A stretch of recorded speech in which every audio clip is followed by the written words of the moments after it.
You're listening to Productivity Monsters in the Morning.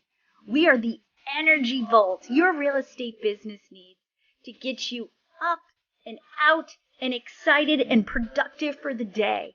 We go over trending topics and things that really matter in the market of the moment. Here are your hosts, Tiffany Hampton and Brooke Silva.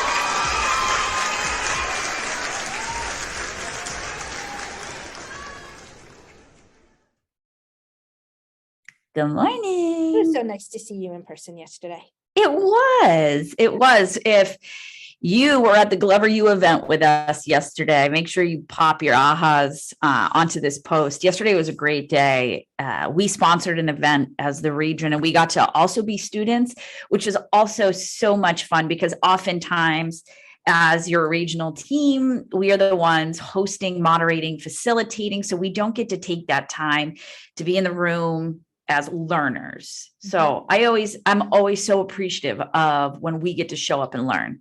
Right. And, there's people out there who are like, oh, I know how to do it. Right. Like, for example, myself, right. Like I'm on this journey of becoming a MAPS coach. And so what he taught, did I know it all? Yes. Mm-hmm. And what I was, number one, you always get a nugget, and I won something, which was really cool. The other piece of it, though, is, in my world, how do they present? Right. So I may not have been there for the content. I was definitely there to learn how that was presented. So when you're thinking about, we hear all the time, oh, I don't need to go to that class. I've been in it through. I know everything there is to know about lead gen. I know how to put contacts in. And yet, if you change the way you look at things, the things you look at change. You may know the base of the content. What's the opportunity to show up anyway? And the magic is always in the in-between spaces where we get to introduce people to other people who are going to become referral partners or accountability friends. We introduced at Shift into Overthrive a commercial person from New Hampshire with a commercial person from Connecticut. And every Friday now, they are accountability partners. They check in, they have a half-hour Zoom, they go over lore, market stuff, like everything, and they keep each other in check. But that wouldn't have happened if they hadn't have showed up and made space for the conversations to happen. And fear is such a motivator with people, and you can't even blame being an introvert versus an extrovert on this. I want to blame everything on that. I know you do, but at the end of the day, what is helping or hurting your business? And we talk a lot at KW about, are you fearful or are you fearless? And in different parts of our life, we run the line. But I heard something yesterday on one of the podcasts I was listening to, and it was, are you a warrior or a worrier? There's and I thought for that. What? There's a t-shirt for that. Gary created a t-shirt for that. Great. And it was in a podcast that had nothing to do with real estate yesterday. Like nothing to do with real estate. And when that came up, it reminded me of, it doesn't have to do with, because when you say, well, what do you fear? People aren't going to tell you their deep down fears. But if you ask them, are you a warrior or are you a worrier? That's not gentler, but more people are going to be in tune to say, yeah, I worry about not knowing anybody when I sit at the table. I'm going to worry that they're going to call on me. I'm going to, the presenter did yesterday, which is not one of my favorite things. I ask for volunteers. I do, unless nobody volunteers. And then I say, if nobody volunteers, then I will ask permission to call on people. But fear motivates me, where fear doesn't always motivate people. Yep. What do you think about worrying and fear in your world? And it almost puts you into freeze mode. Right? How many times have we been frozen it's frozen in time, right? Like, there are plenty of reasons to be frozen in time. Like, I feel like since October, I was frozen in time because I was in limbo, because there were opportunities, they just weren't here yet. And that's okay, because you have to give up to go up, right? And yet the frozen in time because of fear. I'm listening to the Gap in the Gain for like the third, fourth time at this point. And I'm definitely in a different place personally because I'm hearing it differently. And that's why we also repeat stuff. It's a different place now than we were the first time. And the one thing driving home from yesterday, the one thing I heard was, does that thought, that action, that step you're going to take, does that move the boat forward? Right. And boat being whatever you want to define the boat as. In our world, it's real estate. And it was funny because, and I think that's probably why I'm going to have to listen to that book once a month until I reach my goals at this point. I had a choice yesterday, right? Like we didn't have lunch at the event and I had to hustle back, and it's a 2.5-hour drive. And I needed to be back in Portland by 3:30 so I could take care of business. And I had a choice of stopping and getting McDonald's or fast food at the side of the road because I was hungry. And there were taking that action would have impacted two choices I made. Number one, financial. Number two, health.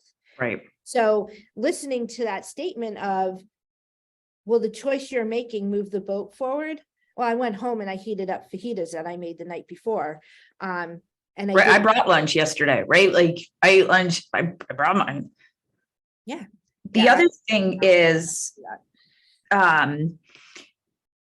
people won't come back if they don't find value.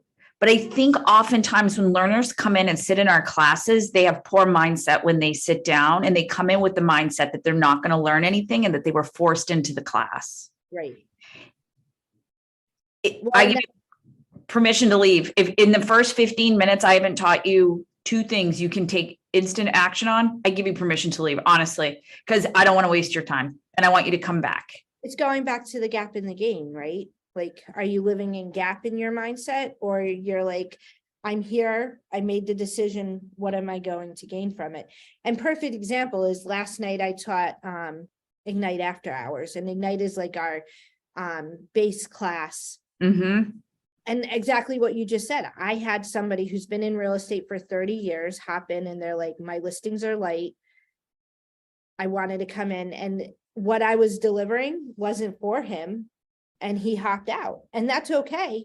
And I didn't take offense to that. No, and I don't take offense to those things either. But at the end of the day, I also go into any class we go to.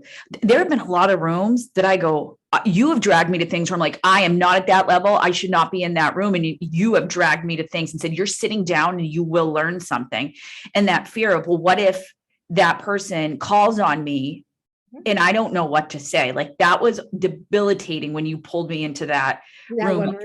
Yeah, at family reunion or mega camp, wherever we were, I had almost couldn't move my feet fear over being in a room that I felt I was not supposed to be in, which how many classes did I write? And how many things did I take action on from that class? It was an insane mastermind. But we've got to get rid of that. You belong in any room in our world. You can take something from it, but we've got to get rid of this. I don't need that class. You don't know what you don't need if you are not taking listings and signing buyers. If your business is not busy right now, you need the help and the training and the education and the motivation. And the coaching. You need it. It breaks my heart when I hear people, when their businesses are going down, that the first thing they cut is coaching or training, because that is the last thing. You just may not have maybe you've outgrown your coach, because we've done that. There are people that have said, now, Brooke, it's time I've done my coaching for you. Now it's time for you to go on to this type of coach, or you need someone that's going to be a recruiting coach or whatever it is. I've had coaches tap out and say, we've coached and now it's time for you to find a new coach, not because of a bad relationship. Just they knew when I started asking questions of them and it reversed roles, they knew. They were like, no, it's time, move on. Yeah. That's okay. And coaches don't take that as a personal slight. This is business. Their job is to get you bigger businesses. So, well, you should if you outgrow your coach did the right job. I believe that. I 100%. Right? Like I was on with my coach this morning, and there's a coach who's going to be turning over 2 of his clients because what they need at this point, he's delivered all he's going to deliver, and it's time to move on. And do you want, I mean, and this comes down to, when you were talking, the one thing that I thought of is you attend classes a little bit below you and you attend classes a little bit above you. The classes below you is so that you can give back. The classes above you is so you can grow. Right. So don't be fear. It's okay to have fear. But like living fearless and wild all the time is also a recipe for off the rails. Be fearless when it comes to taking a chance in your business and taking the class or paying for the coaching. You're your own worst enemy in here. And you need that coach to get you through things. Absolutely. Read the book, The Gap in the Gain. And yes. When you make decisions today, ask the question, this decision that I'm making today, is it going to move the boat forward? Yep. And the boat is your business. So if you are contemplating doing administrative work instead of lead generating, ask yourself that question. All right. Go be a little fearless, a little less fearful than you were yesterday. Absolutely. See you later. Bye.